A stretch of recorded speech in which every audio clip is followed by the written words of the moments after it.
This is why you need to know Australia's incredible journey. From its ancient beginnings to its modern-day status, Australia's history is a tapestry of fascinating events and remarkable transformations. Australia's history kicks off over 40,000 years ago, when the Aboriginal people first set foot on this vast land. These Indigenous Australians developed rich cultures, languages, and traditions that have been passed down through generations. Their connection to the land is profound, with stories and songs that speak of the dream time, a time when ancestral spirits shaped the world. Fast forward to 1606, and Dutch navigator Willem Jan Zoon becomes the first European to land on the Australian continent.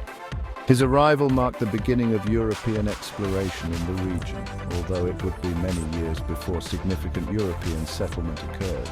The Dutch, however, were not particularly interested in colonizing this new land, and it remained largely unexplored by Europeans for another century and a half. But it's 1770 that really changes the game, when Captain James Cook maps and claims the east coast for Great Britain, naming it New South Wales.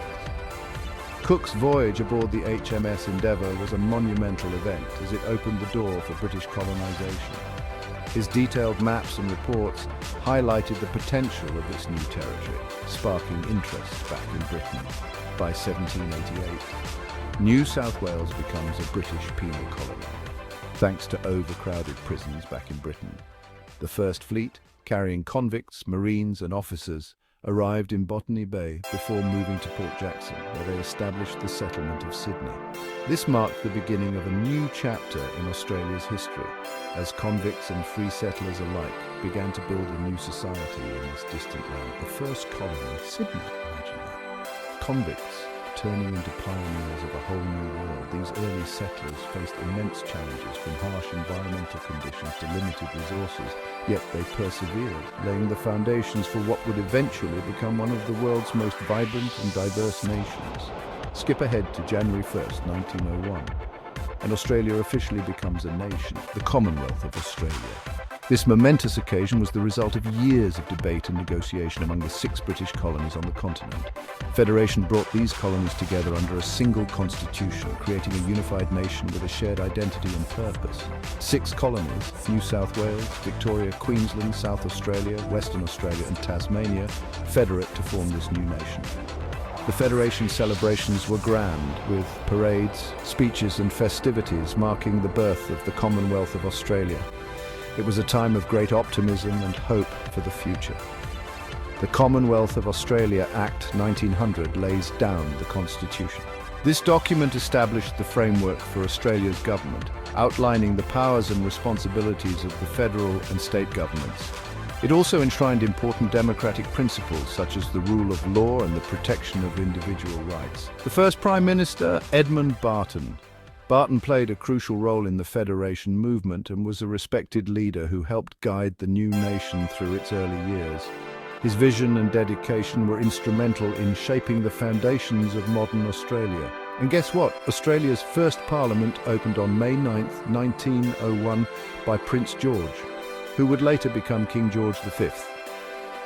The opening of Parliament was a historic event, symbolising the beginning of democratic governance in Australia. It was a proud moment for the young nation as it took its place on the world stage. Melbourne was the original capital, but it moved to Canberra in 1927. The decision to establish a new capital was made to resolve the rivalry between Sydney and Melbourne, the 2 largest cities. Canberra was chosen for its central location and was designed as a planned city with wide boulevards, green spaces and impressive government buildings. Today, Australia is a constitutional monarchy with a parliamentary system. This means that while the country recognises the British monarch as the head of state, it is governed by its own elected representatives. The system combines elements of British and American governance with a strong emphasis on democratic values and the rule of law. Queen Elizabeth II is the monarch, and the Prime Minister runs the show. The Prime Minister is the head of government and is responsible for leading the executive branch, making policy decisions and representing Australia both domestically and internationally. The relationship between the monarchy and the government is largely symbolic, with the Queen's role being mostly ceremonial. And yes, Australia is a proud member of the Commonwealth of Nations, This international organisation, made up of former British colonies and territories, promotes cooperation and shared values among its members. Australia's participation in the Commonwealth reflects its historical ties to Britain and its commitment to global collaboration. So there you have it. From penal colony to a thriving Commonwealth. Australia's journey is a testament to the resilience and determination of its people. From the ancient traditions of the Aboriginal peoples to the modern achievements of a diverse and dynamic society, Australia's history is a rich and inspiring story. Like, subscribe and stay tuned for more awesome history adventures. Join us as we continue to explore the fascinating stories that have shaped our world. There's so much more to discover and we can't wait to share it with you.